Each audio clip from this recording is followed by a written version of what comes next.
La Esfinge de Egipto es uno de los elementos más interesantes y misteriosos pertenecientes a antiguas civilizaciones. Esta construcción tiene supuestamente unos 4500 años de antigüedad. Sin embargo, hay una serie de datos que parecen contradecir la historia oficial y apuntan a que la Esfinge fue construida por una civilización aún más antigua y que podría tener al menos 12.000 años de antigüedad. El primero de estos misterios es el formado por la hipótesis de la erosión del agua. Según esta teoría, muchos geólogos han destacado que las paredes del recinto que rodea la Esfinge presentan un tipo de erosión que solo podría haberse producido tras una constante erosión producida por fuertes lluvias. Sin embargo, la última vez que esa zona de Egipto experimentó ese tipo de lluvias torrenciales fue aproximadamente hace 9000 años. Aquí podemos ver perfectamente la clara diferencia entre el tipo de erosión producida por el viento y la que se ha producido por la lluvia. Esta teoría tiene a historiadores, geólogos y climatólogos completamente enfrentados. No digo que no pueda existir algún tipo de explicación diferente, pero desde luego me ha parecido una hipótesis muy interesante. Otro dato fascinante y sorprendente es la astronomía que rodea a la Esfinge. Existe un programa informático que te permite observar cómo se posicionaban las estrellas en cualquier momento en los últimos 30.000 años. Recordemos que las estrellas tienen sus propias órbitas y, aunque la luz tarda mucho en llegarnos, cada vez que lo hace van poco a poco cambiando su posición. Por tanto, este programa permite rebobinar el cielo nocturno de la Tierra hasta la fecha que queramos. Resulta que la Esfinge, hace algo más de 10.000 años, se encontraba dirigida hacia la constelación de Leo, mientras que las pirámides formaban una perfecta correlación con la constelación de Orión. Todo hace poco más de 10.000 años, justo alrededor de las fechas en las que se especula que pudo existir una civilización desconocida y que era mucho más avanzada de lo que creemos. Pero es que eso no es todo. En ese mismo punto en el tiempo, el cinturón de Orión se encontraba alineado exactamente igual en relación a la Vía Láctea que las pirámides en relación al río Nilo, siendo estas una especie de representación de las constelaciones en la Tierra, como una especie de mapa espacial. Me parece fascinante que en un mismo punto en el tiempo todas estas coincidencias se den a la vez. No solo la Esfinge, que es un león, miraba hacia la constelación de Leo, sino que el cinturón de Orión se encontraba perfectamente alineado con las pirámides, y su relación con la Vía Láctea era la misma que la de las pirámides con el río Nilo. De nuevo, simplemente pongo cuestiones en el aire que quizás puedan tener algún tipo de explicación más acorde a la historia oficial, pero ¿no os parece increíble que justo se haya dado la casualidad de que todas estas construcciones tengan significados astronómicos tan claros en una época en la que se ha debatido mucho sobre si pudo existir algún tipo de civilización avanzada? Es decir, si habéis visto mis vídeos sobre las pirámides sabréis que hay muchísimos misterios acerca de su construcción y también sus múltiples referencias astronómicas de increíble complejidad. Ya entonces me pareció interesante la hipótesis de que quizás los egipcios simplemente encontraron las pirámides. ¿No podría haber ocurrido lo mismo con la Esfinge? Quizás decidieran modificar su cabeza de forma que representara algo más acorde a su cultura, de la misma manera que decidieron utilizar las pirámides como tumbas. De hecho, esta teoría va cobrando fuerza a medida que numerosos arquitectos están de acuerdo en que la proporción de la cabeza de la Esfinge parece errónea y fuera de lugar.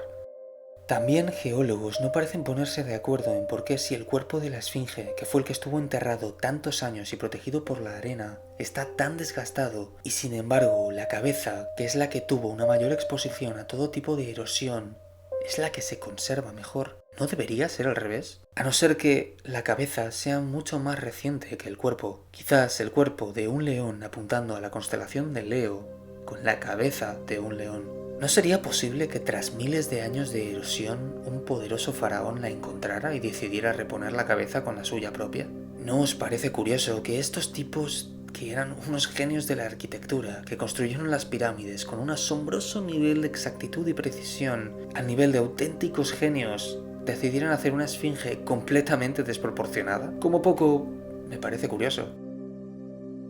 Pero ahora, pasemos al punto más interesante sobre la Esfinge. ¿Qué contiene? Seguramente habréis escuchado hablar sobre esa supuesta entrada que se encontraba justo sobre la cabeza de la Esfinge. Lo cierto es que ha habido mucho debate sobre si se trataba de un montaje, pero la realidad es que efectivamente había un agujero justo en la cabeza de la Esfinge y que, por alguna razón, hace ya mucho tiempo fue sellado sin revelar ningún detalle sobre qué escondía en su interior.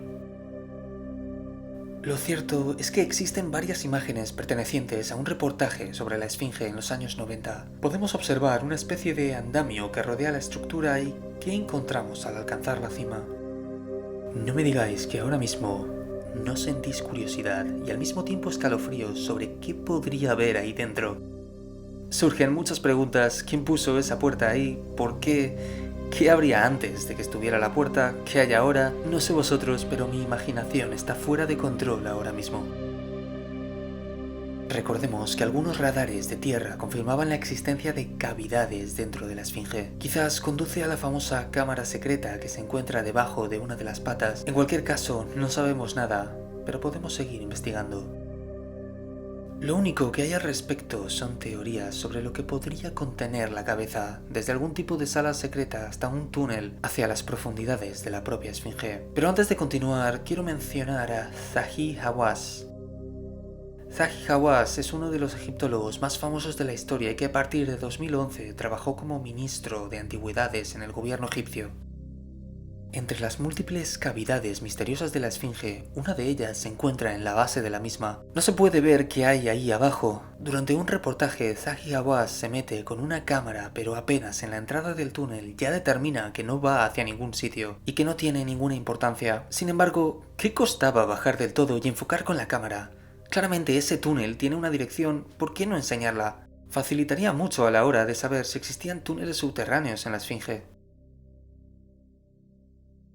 Durante el mismo reportaje, Zahi Hawass sube junto con varias cámaras al lomo de la Esfinge para enseñarnos una especie de trampilla sobre la cual solo existían teorías. La cámara apunta dentro durante cierto tiempo, sin embargo, una vez más no nos dejan ver más allá y el propio Zahi dice que no conduce a ningún sitio. Pero, ¿no sería interesante saber hacia dónde va ese túnel? Aunque sea un callejón sin salida, ¿por qué no podemos echar un vistazo?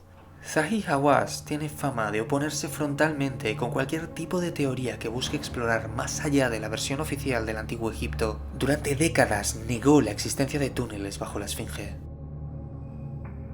En cualquier caso, ¿tan difícil es meter un dron y una cámara ahí abajo?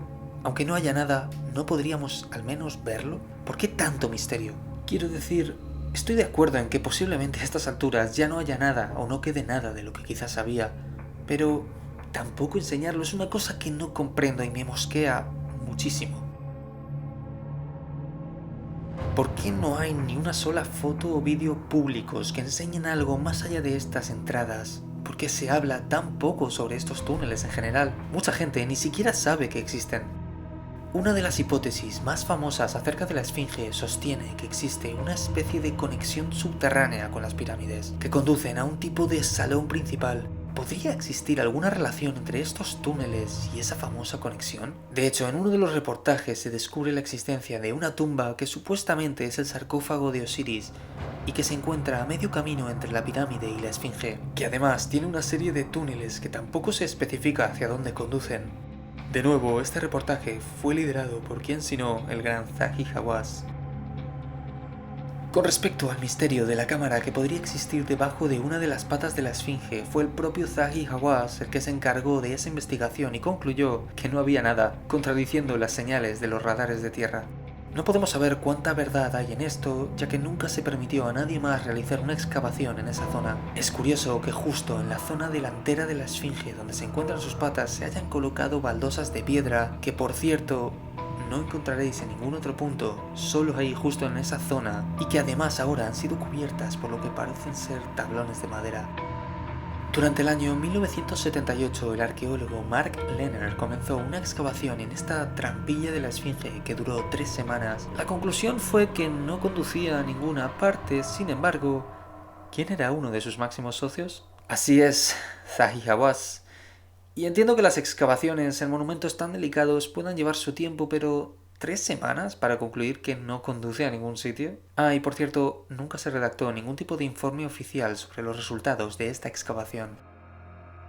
Sinceramente, a estas alturas es ya tan difícil saber la verdad que solo nos queda especular. Si las pirámides y la esfinge realmente son tan antiguas, debemos tener en cuenta que habrán sido saqueadas antes de los propios egipcios y finalmente saqueadas de nuevo desde el antiguo Egipto hasta la actualidad. Es decir, estamos hablando de miles de años en los que cualquier posible prueba o artefacto sobre otra cultura ya ha sido borrado. Ahora solo nos quedan las teorías sobre la erosión, la arquitectura o la astronomía que rodean a estos monumentos. Sin querer caer en la conspiración fácil, he de decir que no comprendo por qué tantas dificultades y trabas para observar e investigar estas construcciones. Por no hablar de las muchas cámaras que seguramente aún no se han descubierto o que quizás se descubrieron pero nunca se informó al público. Espero que os haya gustado este vídeo. Ya comenté que la esfinge me parecía un elemento muy interesante y quería dedicarle un vídeo aparte. Si os ha gustado, dadle like y suscribíos, o no lo hagáis. Dentro de 12.000 años no tendrá la más mínima importancia.